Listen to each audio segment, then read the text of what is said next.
happened to his forehead. Steve Harrigan is live in Rio. All right, Steve, can you give us any more details on this attack? It sounds pretty brutal. No one was hurt. All four swimmers safe. It happened sometime after 3 o'clock this morning.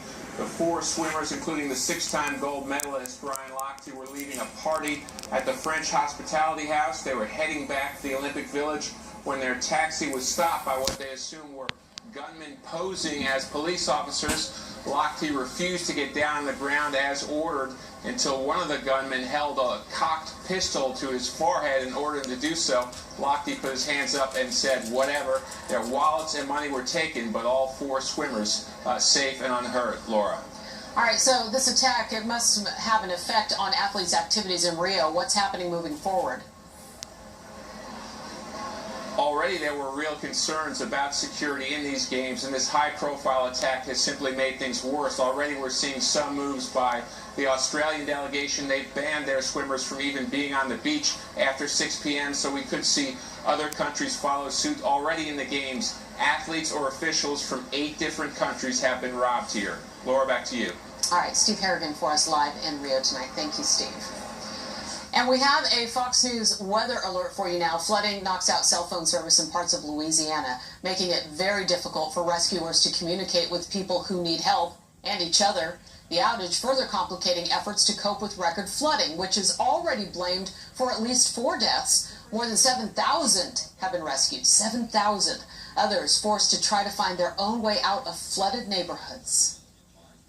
It's just horrible. We try to pack clothes and get out of the house, and we try to go. There was really no way for us to get out. Will Carr live in Baton Rouge, Louisiana. All right, Will, what's happening right now? Maybe a bad signal. Laura, we're in East Baton Rouge, tagging along with the Gretna Police Department. They're using military vehicles because these are the only types of vehicles that can actually go into neighborhoods just like this without stalling out. Now, throughout the last 24 hours, thousands of people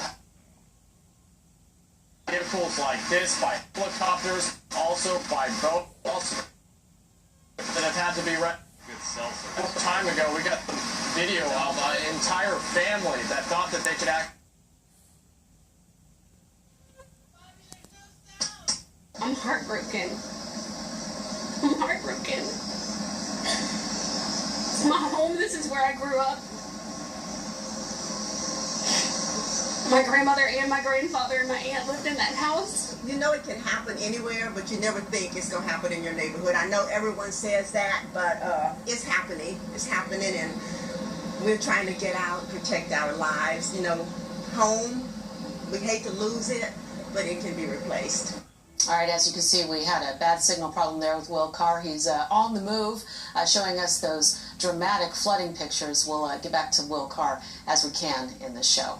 Turning to politics now, and a new line of attack from Donald Trump, but it's not against Hillary Clinton. It's targeting the media.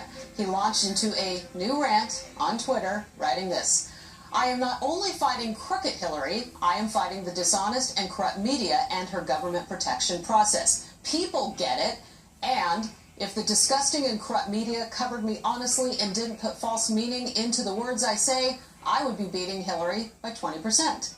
This comes just a day after Trump threatened to add the New York Times to the list of outlets banning from attending his rallies. A campaign manager, Paul Manafort, defending the campaign, denying these reports we're hearing of turmoil in the ranks. Meantime, Trump's running mate, Governor Mike Pence, is shrugging off claims he actually is essentially a cleanup crew at this point. Listen.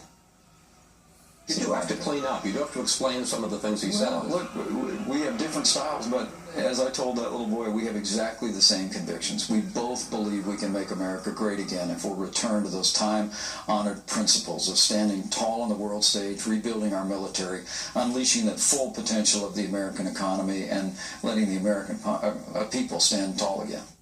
And Peter Ducey is live in our newsroom with this in New York here. Peter, what is the new way Trump is trying to damage the credibility of the Clinton family? Laura, he's introducing a whole new generation of voters to Monica Lewinsky and reminding people about a famously false denial Bill Clinton made almost 2 decades ago. Remember what he said? He did not have sex with that woman. Then a couple of weeks later, oh, you got me. Oh, I'm so glad they kept the dress. I'm so glad they kept that dress. All right? It's great. You know why? Because it shows what the hell they are. All right? It shows what they are. Some of the language there is a lot more specific than what Trump said after watching Bill Clinton's Democratic Convention speech when he complained that the former president left out the most interesting chapter. Trump now, it looks like, is doing his part to read that chapter aloud. Laura. And Peter, is there anything specific that Trump is accusing reporters of doing to misrepresent his rallies? Yes, he thinks they're focusing too much on protesters, not enough on the crowds, which are still consistently large wherever he goes from what we've seen.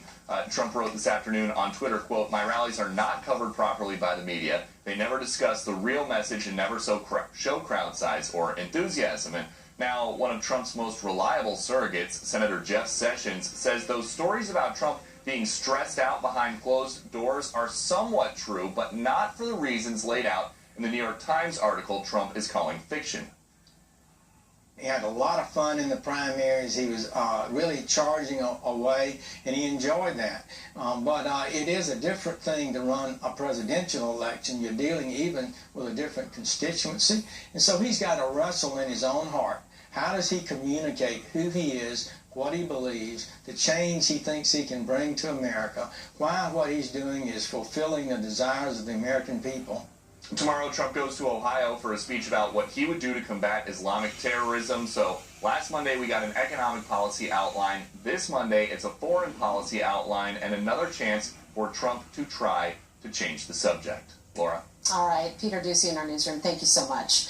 And, you know, Donald Trump will lay out this ideas for fighting terror on a special Hannity coming up this Tuesday. We've got that for you at 10 p.m. Eastern here on the Fox News Channel. You don't want to miss this. Plus, the political insiders join us at the bottom of the hour. We will break down all of today's political headlines, including that preview of Donald Trump's big foreign policy speech tomorrow and why Hillary Clinton's email scandal likely won't go away anytime soon. That's all still ahead. Plus, right now, chilling new footage showing the moment a New York imam is gunned down in cold blood outside a mosque. The latest on the hunt for the killer as the community searches for answers. You need not be a Muslim. You need not be a person of any faith. You just need to be a person of conscience. Imagine your father guns down for no reason. And then let that feeling, let that motivate you to come out of your silence.